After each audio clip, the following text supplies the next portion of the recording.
औज़ुबिल्लाहि मिनश्शैतानिर्रजीम बिस्मिल्लाहिर्रहमानिर्रहीम अल्लाहुम्मा सल्लि अला मुहम्मद व आले मुहम्मद।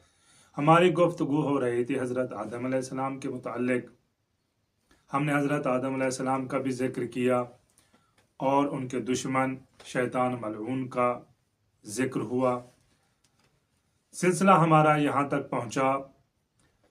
जो आज हम गुफ्तगू कर रहे हैं वो ये कि हज़रत आदम अलैहिस्सलाम पर किस ज़ुबान में वही आई और हज़रत आदम अलैहिस्सलाम कौन सी ज़ुबान में गुफ्तगू करते थे। यहाँ पर मुख्तलिफ अक़वाल हैं। बाज़ यह है कि अल्लाह ताला ने हज़रत आदम अलैहिस्सलाम को मुख्तलिफ ज़बानें जो दुनिया में बोली जा रही हैं मुख्तलिफ ज़बानों की तालीम दी थी और कोई ख़ास ज़ुबान के बारे में नहीं बताया गया कि किस ज़बान में हज़रत आदम अलैहिस्सलाम पर वही आई है। रिवायात में कोई वाज़े और सरी तौर पर नहीं बताया गया।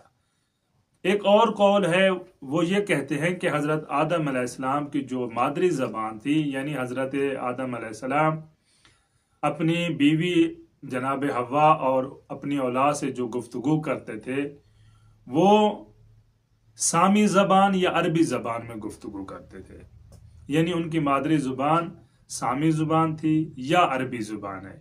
इन दो ज़ुबानों में से किसी एक ज़ुबान में वो गुफ्तगू करते थे। तीसरा कौल यह है कि हज़रत आदम अलैहिस्सलाम की ज़ुबान अरबी ज़ुबान थी और अल्लाह ताला की तरफ से जो वही हज़रत आदम अलैहिस्सलाम के पास आती थी वो भी अरबी ज़ुबान में आती थी। क्यों?